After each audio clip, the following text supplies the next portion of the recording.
નિજ જન તણો તેહી દાવ, પ્રીતે પીવે પાવ ગુરુના પખાળી, તેનું હૃદય શુદ્ધ થાય અંજવાળી.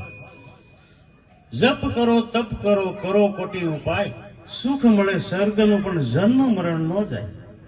જન્મ મરણને ઈ બંધનને સમજવા માટે જન્મ અને મૃત્યુ ગીતા સાર એમ પણ કહે છે કે જન્મ અને મૃત્યુ જીવનનું અંતિમ સત્ય છે.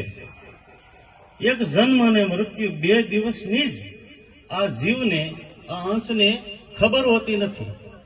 જો આ 2 દિવસની એને ખબર પડી જાય તો આ દુનિયાની અંદર બીજા ઈશ્વર તરીકે એનું સ્થાપન થાય. તો અનંત બ્રહ્માંડના માલિક પરમપિતા પરમેશ્વર કરુણા સાગર કયો તો ભલે, રામા પીર કયો તો ભલે, સંત કબીર કયો તો ભલે, અખો 84 લાખ ખાણીની અંદર 18 કોટી ભક્તમાળ થયા છે. 18 કોટી ભક્તમાળની અંદર બધાએ ગુરુની બંદગી જરૂરિયાત સમજી છે.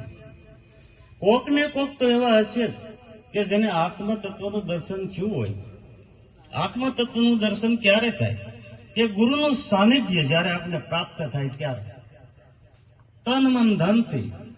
એટલા માટે તો ગુરુપદ ધારણ આપણે ક્યાં માટે કરીએ છીએ? પેલા ગુરુના શરણની અંદર કે શીશ સાપે શ્રીફળ, તન મન ને ધન ગુરુના શરણની અંદર અર્પિત કરીએ છીએ.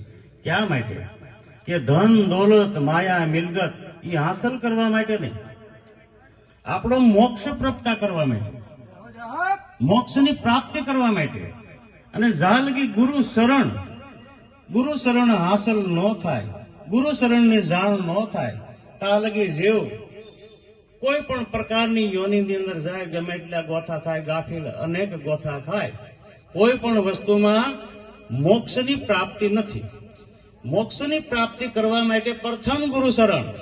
ગુરુ શरणन की मुझे लागी लाई, गुरु हमारा गारुड़ी मुझ पर कीधी मेहर, मोरो बतायो मरम तणो उतर गया सब ઝેર. જંગલની અંદર જે 2 પ્રાણી આવે, એક નાગ આવે, એક નોળિયો આવે, સામ સામે બાંધતા હોય, પણ નાગ અનેક ફેરી નોળિયાને પણ દંશ આપે છે. પણ એમ કહેવાય છે કે નોળિયાના હાથની અંદર પદ્મ હોય છે. નોળિયાના હાથમાં કોઈ એવી જડીબુટી નથી, એવું પદ્મ નથી.